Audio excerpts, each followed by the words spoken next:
anchor speaks.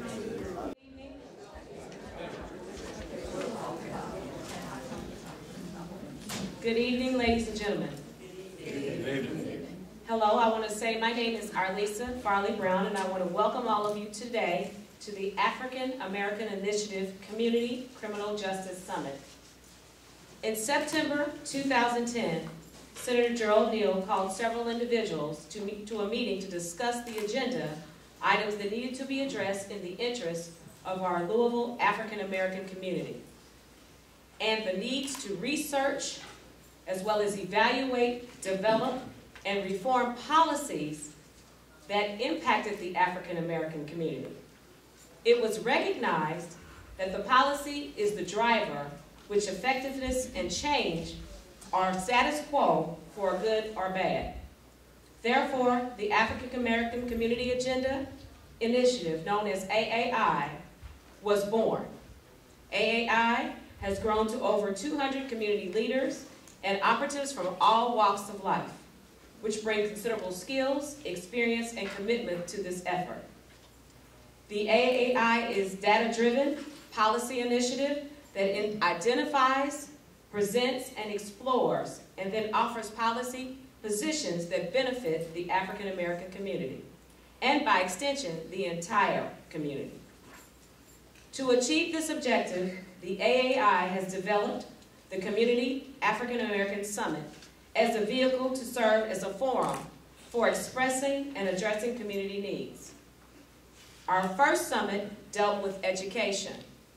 This summit, as you know, will be dealing with the criminal justice system. Other summits are being planned, and we hope that you will join our efforts and our contact list so that we may have an opportunity to be involved and so that we may be able to connect with you as we go forward. Reports will result in an ongoing basis in an effort to better our community. On behalf of the African American Community Agenda Initiative, I want to say welcome on behalf of AAI. Thank you.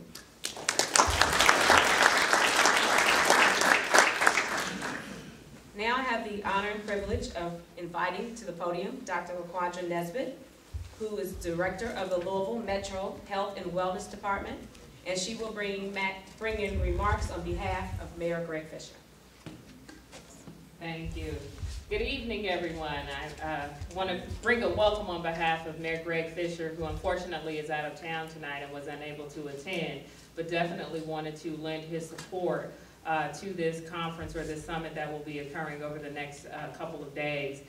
Many of you who are familiar with the mayor's tenets for his term here as the leader of Louisville Metro may know what they are, but I'll reiterate them so that we recognize the parallels between today's or this weekend's topic and the agenda of the Fischer administration. And his three priorities are very simple. Simple in terms of being able to state them, but we know that the opportunities to achieve them will be multifactorial.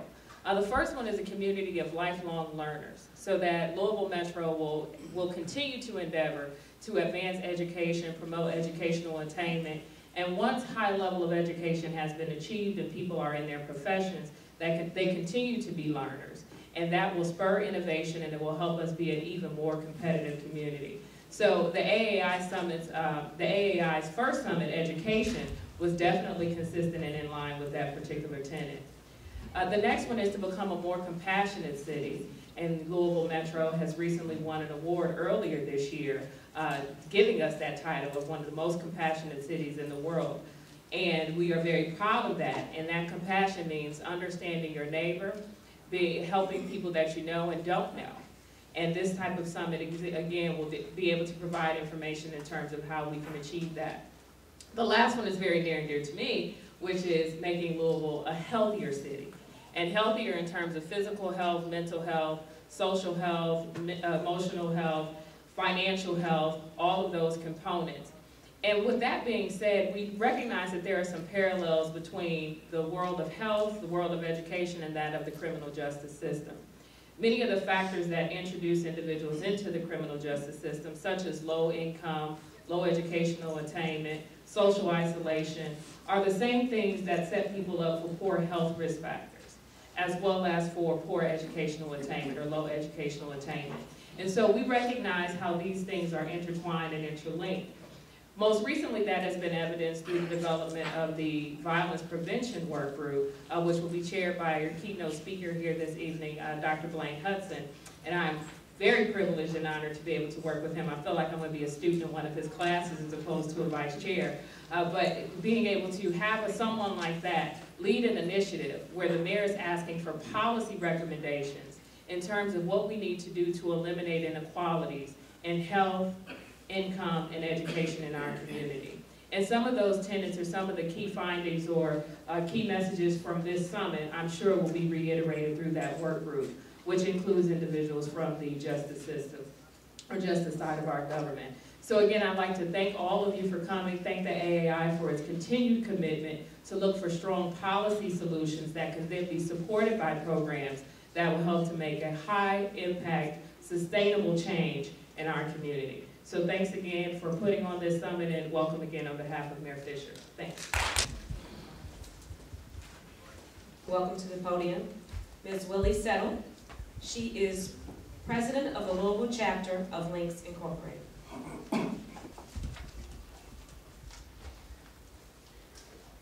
Good evening. This volunteer organization of women who are committed to enriching, sustaining, and ensuring the culture and economic survival of African Americans and other persons of African ancestry. The Links Incorporated recognizes that our greatness lies in the cooperative action of people in the community working side by side. We join Psi Boule of Sigma Pi Phi in the call to leadership. We congratulate and embrace the objectives of this, the African American Initiative Summit, that focus on criminal justice policy. We recognize that data-driven, research-based policy is a key component of accurate and productive decision-making. This call to leadership under the coordinated leadership of the African American Initiative represents a realignment.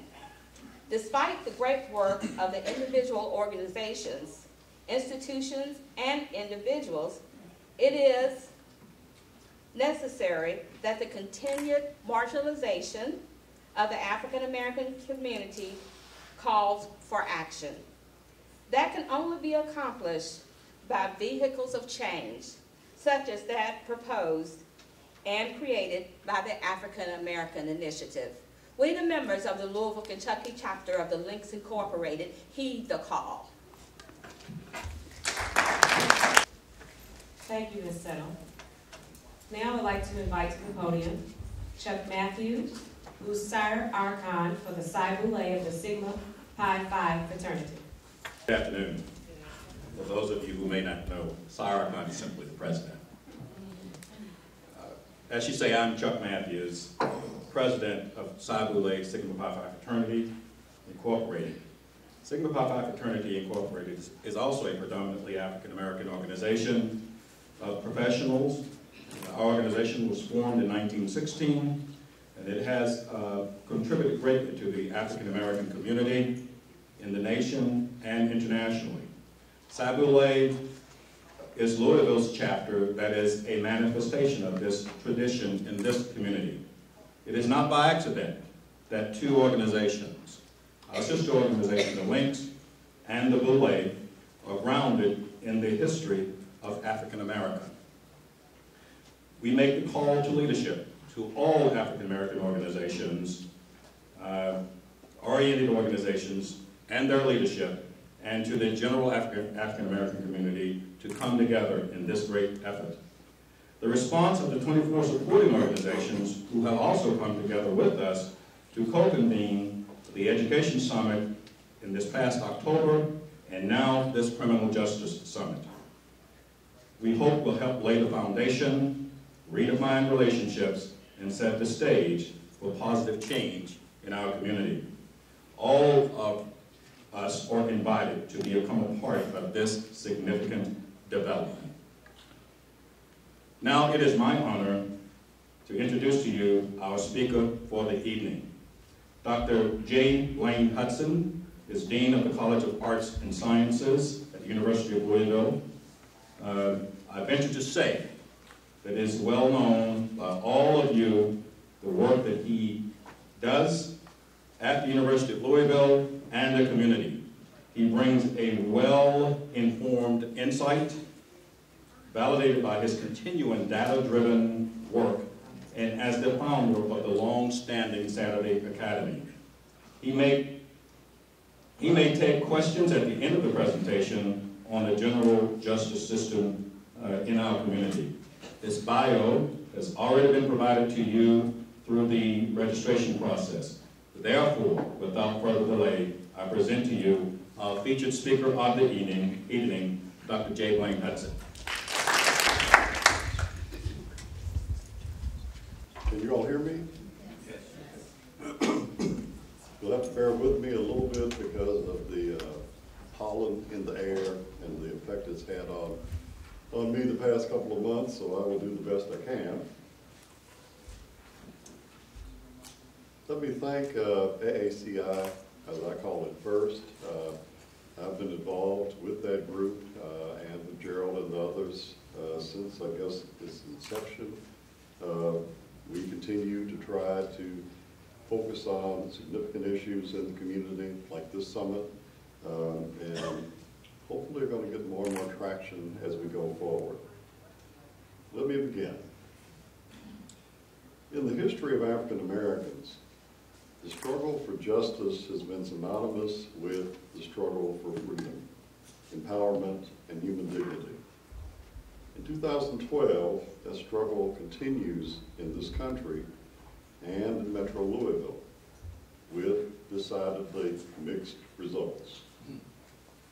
Over the course of our long history, there have been many victories and many defeats, and many, many challenges before us.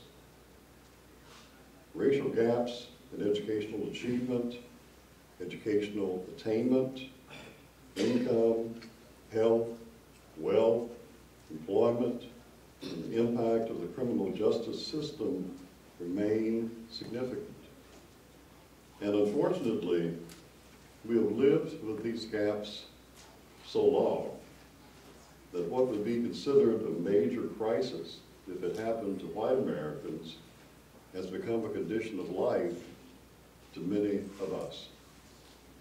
We have become living examples, I fear, of the metaphorical frog, which, if placed in boiling water, will feel danger immediately and jump out. But when placed in cold water that is slowly heated, the frog will not perceive danger until it is slowly cooked to death. Because of recent gun violence in West Louisville, interest is very high in violence reduction targeting that one section of town. We know that we're swimming in some pretty warm water. We don't necessarily quite know why. And this includes the African Americans who are victims, victimizers, and innocent bystanders. Thus, we know police power can and will be used as a necessary and immediate response. However, the sheer application of force, while necessary if used judiciously, cannot bring long-term security and certainly cannot touch the deeper causes of violence. In other words, we may save a frog or two, or cook a frog or two, but we will not change the fundamental conditions of the test. So my title this evening is Black Louisville Since 1980, a Community in Crisis. And my purpose this evening is to describe this enduring crisis, trace its origins and its evolution over time, why we have been in hot water for so many decades, and suggest how, by being informed, intentional, and engaged, we can jump out of that hot water together. The relationship between poverty, poor education, social isolation, crime, and profoundly adverse consequences of black involvement with the criminal justice system is a very old one. As we elaborated in 2 centuries of Black Louisville, a few snapshots taken over the past century and more illustrate this familiar and deadly linkage. For example, there are records of black and poor orphans in the 1880s making a living by means unknown to their neighbors. I always love that line. And running afoul of the law. There are also records of black adults wielding razors against one another and caught in the jaws of prostitution, illegal gambling, bawdy houses, cocaine trade, yes, the cocaine trade, and fairly frequent police brutality. Much later, Negro Youth of the Crossways in 1940 by Dr. E. Franklin Frazier, one of the best studies of African Americans under legal segregation, revealed that unemployment was extremely high among African American youth, leaving only difficult and unappealing alternatives. And I quote, "Negro youth of all classes agree that they do not have the same opportunity as whites for employment. Lower class youth have little hope of rising out of their class. Many of them turn to criminal and antisocial behavior in order to survive the struggle, while others become accommodated to low types of legitimate employment." It's 1940. After World War II, this same lack of options and opportunities made the lure of the streets extremely powerful. What awaited young African Americans there was a troubling and long-standing relationship, again, between blacks, crime, the police, and the courts. As Harvey Kearns noted in a 1948 study conducted for the Louisville Urban League, in language that seems eerily familiar more than 2 generations later, Kearns said, "The laxity of police officers is a contributory factor to vice and crime in the city. The most frequent and largest number of Negro arrests comes from the most destitute communities. The concern over the high homicide rates among Negroes in the city appears to be justified.